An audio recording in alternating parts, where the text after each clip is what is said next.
윌슨 고등학교 초임교사 에린 그루웰에 대한 이야기입니다.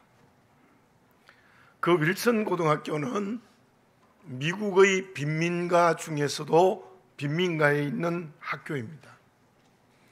대부분의 학생들이 문제아들이에요. 갱단도 있고 마약하고 성폭행을 서슴지 않는 학생들이었습니다. 심지어 공부 시간에 총을 쏘는 학생들도 있었다고 합니다. 많은 학생들 중에 소년원을 다녀온 학생들도 있습니다. 과연 초임 여교사가 그곳에서 버틸 수 있을까에 대한 의문이 있었습니다. 에린이라는 여선생은 학생들에게 제일 처음 제안한 것이 무엇인가 하면 안내의 일기라는 소설을 읽게 했습니다. 다행히 모든 학생들이 그 책을 읽고 독후감을 썼습니다. 그리고 안네 프랑크를 실제로 숨겨준 사람이 네덜란드에 살고 있었는데 에린 여선생님은 그 모든 학생들의 독후감을 그 사람에게 붙였습니다. 그 사람에게 이러한 답장이 왔습니다. 우리는 모두 평범한 사람들입니다. 그러나 그 평범한 자리에서 등을 켤 수 있습니다. 캄캄할수록 켜야 합니다. 그때 여러분들은 영웅이 됩니다. 학생들이 변하기 시작했습니다. 총을 버리고 이혼한 홀어머니와 화해를 하며 거짓말을 하지 않고 정직하게 되는 결과가 이루어지기 시작했습니다. 졸업이 불가능할 것 같은 학생들 150명이 한 명도 빠짐없이 졸업을 했습니다. 그리고 상당수의 학생들이 명문대를 포함해서 대학에 진학을 하게 했던 것입니다. 무엇이 그들을 변하게 했습니까? 환경과 가족과 친구들의 관계도 전혀 변하지 않았습니다. 그것은 선생님의 노력을 통하여서 자기를 제대로 발견했기 때문입니다. 저는 본교회 목회자로서 여러분에게 말씀드립니다. 여러분들은 영웅입니다. 교만하라는 것이 아닙니다. 하나님 앞에서 진정으로 겸손한 것은 진정한 자기 발견을 하는 것입니다. 그런 의미에서 여러분들의 직장과 사업의 자리, 가정에서의 위치, 이웃과의 만남의 자리에서 여러분들은 영웅입니다. 열등감이 죄입니다. 자존감을 가지시기를 바라겠습니다. 그 이유가 무엇입니까? 하나님께서는 엿새 동안 온 세상의 만물을 창조하시고 마지막에 하나님의 형상을 따라 창조를 하셨습니다. 그리고 그 어떤 피조물에게도 명령하지 않는 창조 명령을 하십니다. 창세기 1장 28절입니다. 하나님이 그들에게 복을 주시며 하나님이 그들에게 이르시되 생육하고 번성하여 땅에 충만하라. 땅을 정복하라. 바다의 물고기와 하늘의 새와 땅에 움직이는 모든 생물을 다스리라 하시니라. 아멘입니다. 창조 명령이 무엇입니까? 세상의 종이 되라고 했습니까? 열등감을 가지고 살아라고 했습니까? 아닙니다. 생육하고 번성해라. 모든 내가 창조한 피조물들을 정복하고 지배하고 다스리는 왕이 되라, 영웅이 되라, 그렇게 말씀을 하셨던 것입니다. 그 말씀이 우리가 잘 아는 대로 사도행전 1장 8절로 연결이 되어집니다. 오직 성령이 너희에게 임하시면 너희가 권능을 받고 예루살렘과 온 유대와 사마리아와 땅끝까지 이르러 내 증인이 되리라. 이제 저와 여러분들은 이 세상을 복음으로 정복해야 될 영웅입니다. 왕과 제사장입니다. 결코 우리는 세상 것들의 노예로 전락해서는 안 된다는 것입니다. 저와 여러분 온 천하보다 귀합니다. 온 천하보다 더 큰 존재입니다. 천하보다 크니까 우리는 영웅이죠. 야곱과 에서의 이야기에서 우리는 무엇을 볼 수 있습니까? 야곱이 오직 했으면 태어날 때 형의 발뒤꿈치를 잡고 태어났겠습니까? 배고픈 형을 이용하여 밭죽으로 장자의 자리를 샀습니까? 눈이 어두운 아버지를 이용하여 장자의 축복을 받았습니까? 그는 하나님이 주시는 기업에 대한 열정이 있었습니다. 그래서 믿음의 조상이 되었고 저와 여러분들의 영적 믿음의 조상이 된 겁니다. 그날에서는 하나님이 주시는 장자의 기업을 휴지 조각처럼 생각하고 버렸습니다. 그래서 배고픔을 참지 못하고 밭죽 한 그릇에 하나님이 준 장자권을 팔아버렸습니다. 실로 야곱은 믿음의 영웅이었고 에서는 졸부였습니다. 바울의 고백을 다시 한번 우리가 고백해 봅시다. 빌립보서 4장 13절입니다. 같이 한번 읽습니다. 시작. 내게 능력 주시는 자 안에서 내가 모든 것을 할 수 있느니라. 아멘.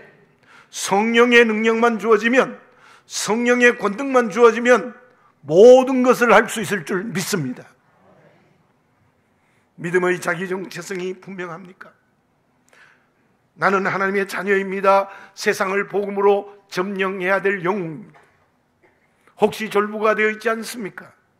오늘 하나님 앞에서 자기의 정체성을 분명히 하여 왕같은 제사장, 세상을 정복하는 영웅이 되어지시기를 바라겠습니다. 만약에 그렇지 않다면 성령의 능력으로 회복하시는 역사가, 예배 속에 선택의 결단을 하시는 역사가 일어나시기 바랍니다. 그러면 하나님의 자녀로서의 정체성, 왕같은 제사장, 영웅이 되기 위해서 어떻게 해야 됩니까? 먼저 소극적인 것을 본문에서 발견하도록 하겠습니다. 우리 목동과 가까이에 살고 있는 신월동에 옷수선 가게를 운영하고 있는 아주머니가 있습니다. 며느리가 시어머니에게 붙여진 별명이 있습니다. 그 별명은 실밥도사, 옷수선 명품도사. 무슨 옷이든지 그 손에 들어오면 몸에 딱 맞게 수선해주고 실밥 하나 없는 깨끗한 옷을 만들어요. 근간에 사회인 야구 선수들에게 큰 옷들을 가져와서 몸에 딱 맞게 실밥 하나 없이 다 만들어 주었습니다. 며느리가 출근할 때는 어김없이 해주는 게 있대요. 눈이 침침함에도 불구하고 조그마한 실밥까지 깨끗이 잘라준대요. 어머니는 이런 말을 합니다. 명품 옷과 그렇지 못한 옷의 차이는 실밥에서 결정된다. 물론 옷의 재질과 모양이 좋은 게 명품일 것입니다. 그러나 그와 함께 실밥에서 명품 옷도 될 수 있고 실밥이 많으면 명품 옷이 되지 못한다는 거예요. 누가 세상을 하나님의 나라로 변화시키는 하나님의 자녀로서 왕같은 제사장 영웅이 될 수 있겠습니까? 우리의 인격에 묻어있는 실밥이 없어져야 됩니다. 실밥이 더덕더덕 내 인격에 묻어있으면 하나님의 자녀의 정체성을 가질 수 없습니다. 잃어버립니다. 졸부가 됩니다. 왕같은 제사장이 될 수 없습니다. 영웅이 될 수 없습니다. 그것을 본문에서 찾아봅시다. 번제와 소제에 대해서 여러분에게 설교를 했습니다. 분명히 번제와 소제는 하나님께 드리는 제사입니다. 제단에서 모든 제물을 불살라야 합니다. 저와 여러분들이 번제와 소제를 드린다는 오늘의 의미는 내가 하나님 앞에 나의 전부를 다 드리는 것입니다. 물론 속죄제도 하나님께 드리는 제사입니다. 그러나 그 내용이 전혀 다릅니다. 엄밀한 의미에서 속죄제는 하나님을 위하여 드리는 제사가 아닙니다. 나를 위한 제사입니다. 내 문제를 해결하기 위한 제사이라는 겁니다. 본문의 말씀 11절 하반절을 봉독해 드립니다. 그 위에 기름을 붓지 말고 유향을 놓지 말고. 하나님이 제일 좋아하시는 게 기름이에요. 올리브 기름도 그렇고 제물의 기름도 그렇습니다. 근데 속죄제에는 기름을 붓지 말아라, 유향도 놓지 말아라. 무슨 뜻입니까? 그 말은 하나님께 속죄제를 드리는 것은 향기로운 제사가 아니라는 거예요. 하나님께 향기를 드리는 게 아니라는 거예요. 무슨 뜻입니까? 6절 상반절에 이러한 말씀이 있습니다. 그 잘못으로 말미암아 여호와께 속죄제를 드리되. 속죄제를 드리는 이유는 자기의 죄 때문에 속죄제의 제사를 드리는 겁니다. 속죄제는 나의 죄를 하나님의 은혜로 용서받기 위하여 드리는 제사입니다. 오늘 읽지 않는 4장, 읽은 5장 전부 속죄제에 대한 규례입니다. 4장 20절에 보면 속죄한 즉 그들이 사함을 받으리라. 4장 26절에 보면 그를 위하여 속죄한 즉 그가 사함을 얻으리라. 4장 35절에도 같은 말씀이 나옵니다. 5장 10절에는 그의 잘못을 위하여 속죄한 즉 그가 사함을 받으리라. 5장 13절에 보면 허물을 위하여 속죄한 즉 그가 사함을 받으리라. 5장 16절에 보면 그를 위하여 속죄한 즉 그가 사함을 받으리라. 속죄죄는 분명합니다. 그 뜻이 죄와 허물 그리고 모든 잘못을 하나님의 은혜로 용서를 받아야 되는 겁니다. 그렇지 않으면 하나님의 자녀가 될 수 없다는 말입니다. 그 사람에게 하나님이 일을 맡기지 않습니다. 사명 주시지 않습니다. 왜냐고요? 자기를 잃어버렸기 때문에. 왕같은 제사장이 될 수 없습니다.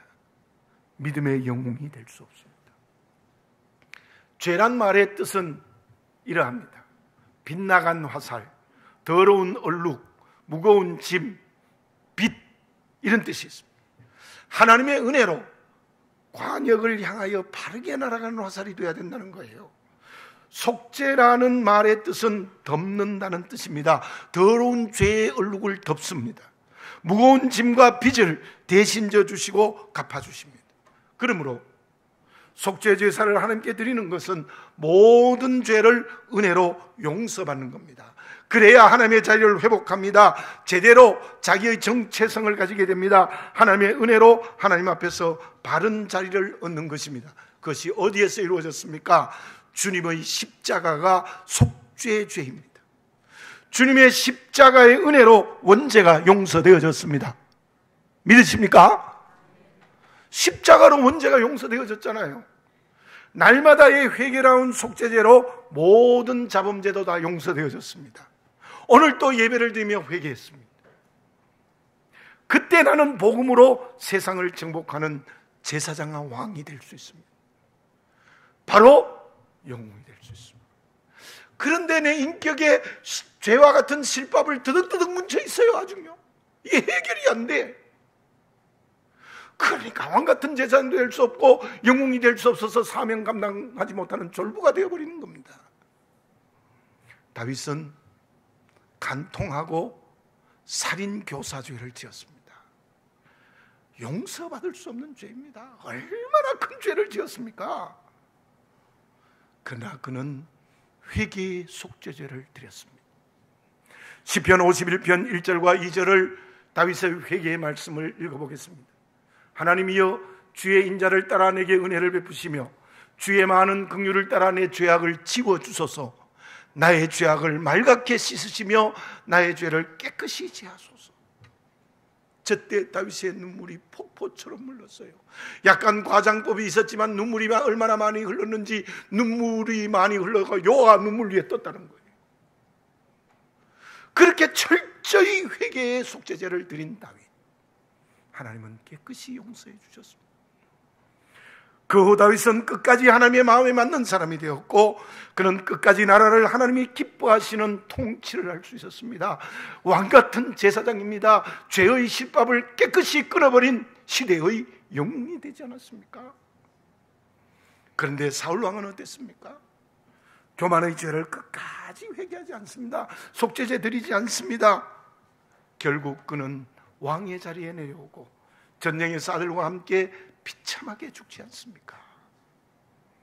나는 지금 제대로 된 속죄제를 드리고 있습니까? 죄의 실밥을 버리고 있습니까? 진심으로 회개해야 됩니다. 그래서 죄 용서의 체험을 성령으로 확실하게 해야 됩니다. 그때 세상을 정복하는 왕같은 제사장이 될 수 있을 줄로 믿습니다. 천하보다 큰 믿음의 영웅이 될 수 있을 줄로 믿습니다. 그러면 내 죄가 용서되는 죄사함의 은혜를 받는 것은 어떤 유익이 있습니까?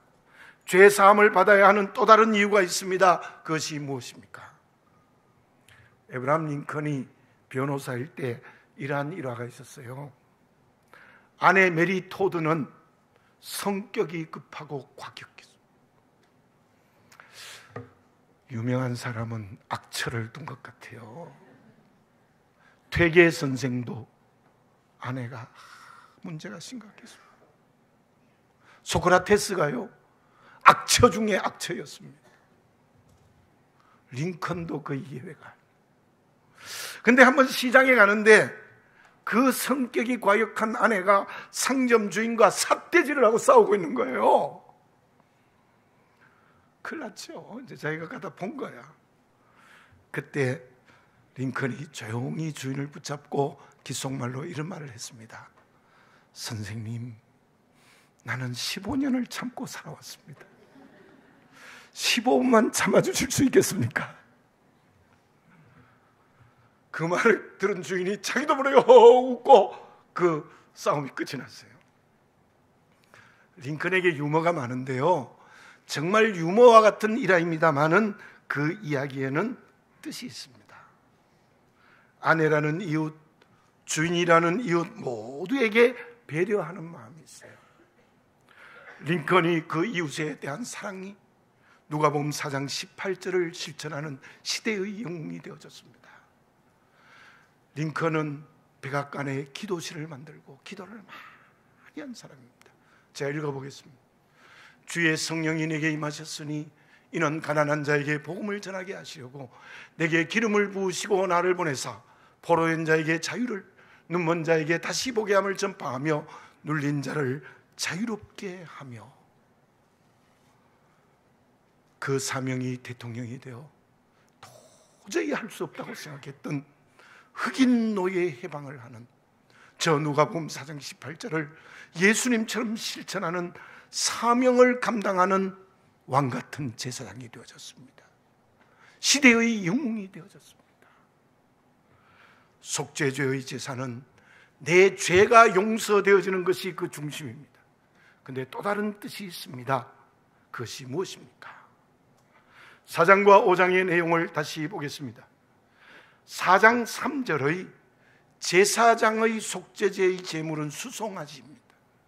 4장 13절에 보면 회중, 즉 온 이스라엘 백성들의 속죄 제물도 제사장과 같은 수송아지입니다. 4장 23절에 나타난 족장, 백성들의 지도자의 속죄 제물은 순염소입니다. 4장 28절의 평민의 제물은 암염소입니다.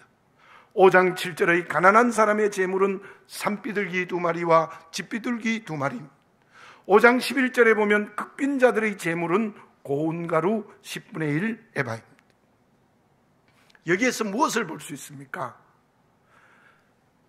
제사를 드리는 그 사람이 관계된 이웃들에게 얼마나 영향을 끼치느냐에 따라서 제물의 가치가 결정됩니다. 제사장과 온 백성들은 많은 사람들에게 영향을 끼치기 때문에 가장 값비싸고 가장 가치가 있는 수송아지를 드리는 거예요. 그리고 이웃에게 영향을 끼치는 정도에 따라 그 제물의 가치가 결정되는 거예요.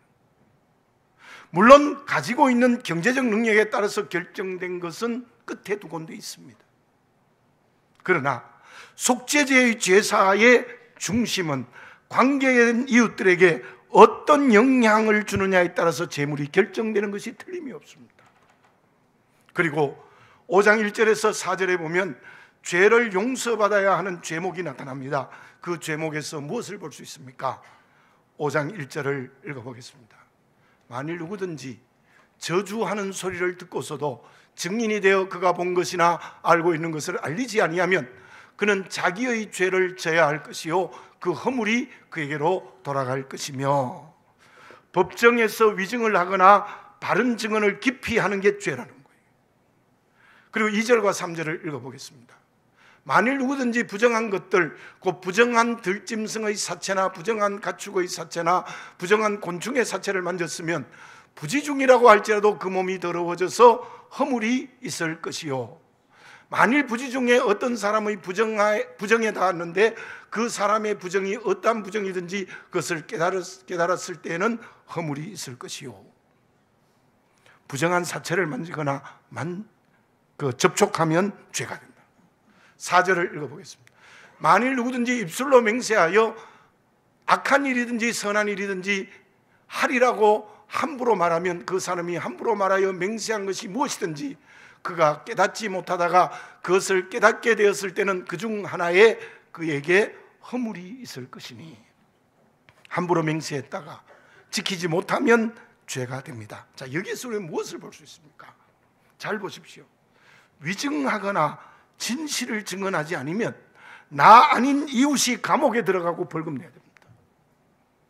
내가 부정하면 나로 인하여 접촉하고 만지는 다른 사람이 죄인이 됩니다. 맹세한 것을 지키지 못하면 그에 해당하는 사람이 손해보고 상처를 받습니다. 재물의 가치나 죄목을 읽어보면 관계된 이웃과 연결되어 있다는 것을 분명하게 볼 수 있습니다. 여기서 우리는 속죄의 제사에서 배우고 알아야 할 것이 무엇입니까?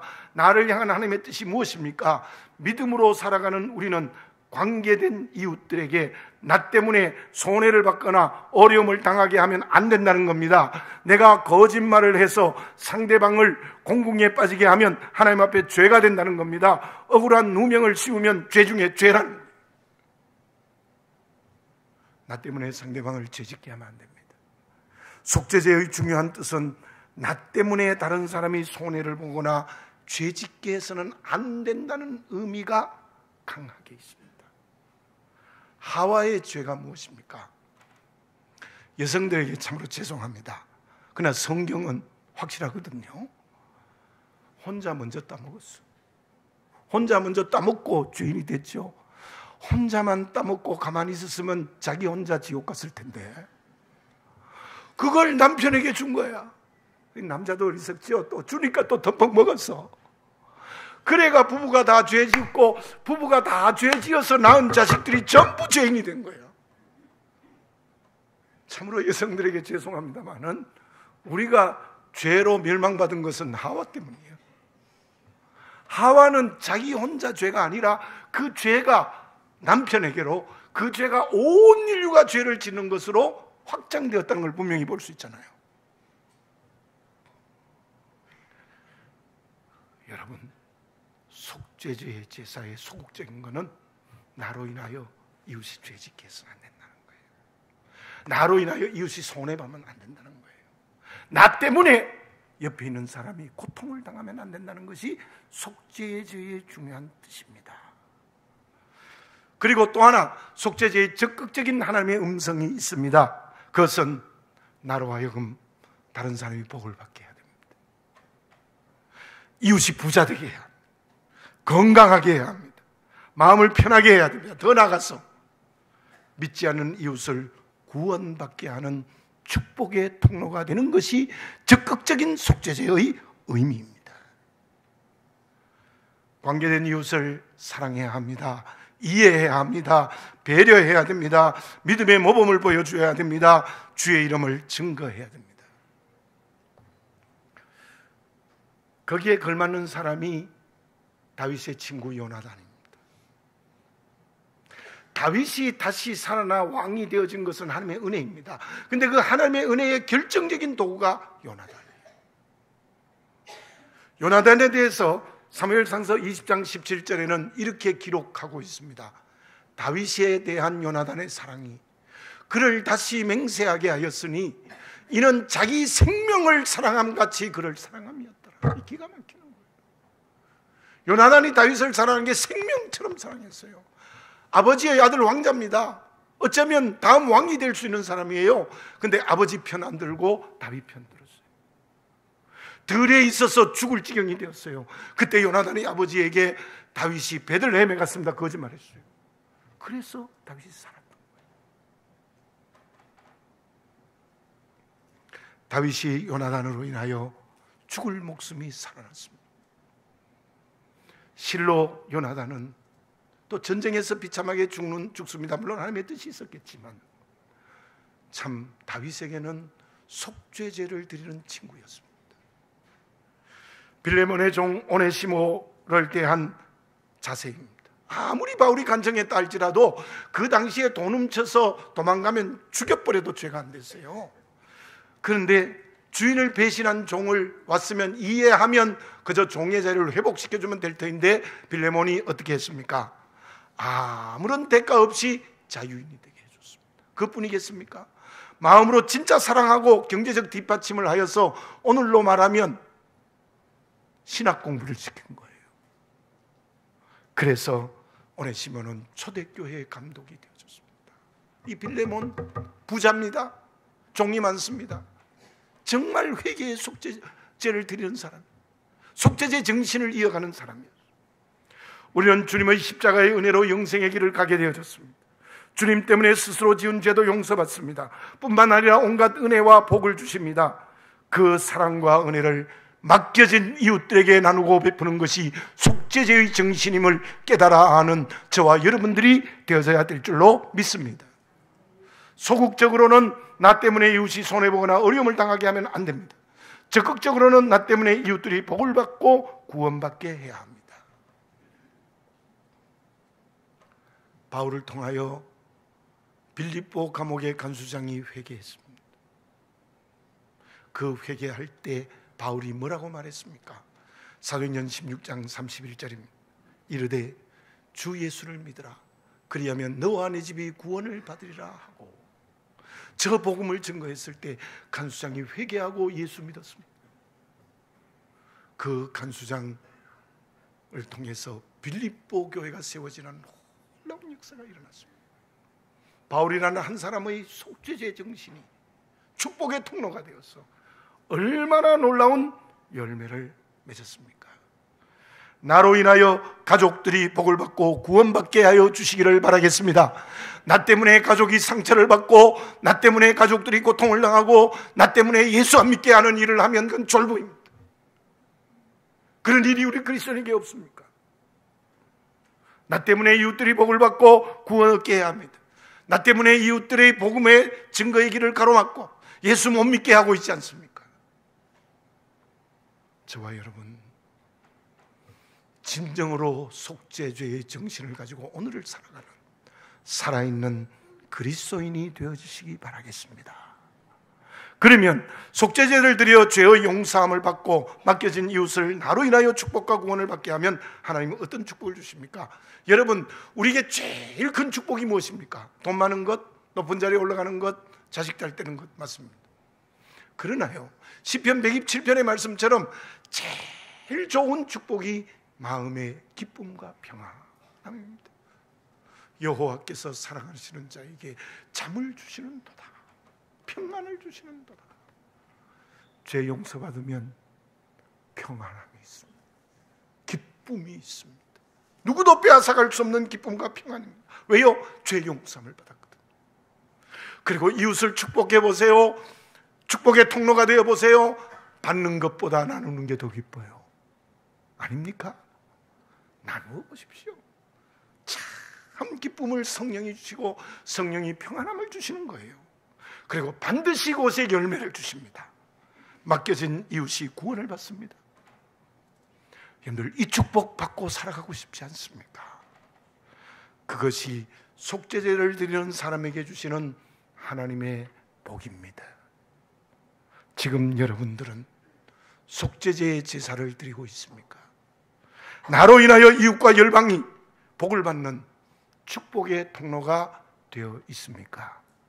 기도드리겠습니다. 거룩하신 아버지 하나님, 저희들을 긍휼히 여겨 주시옵소서.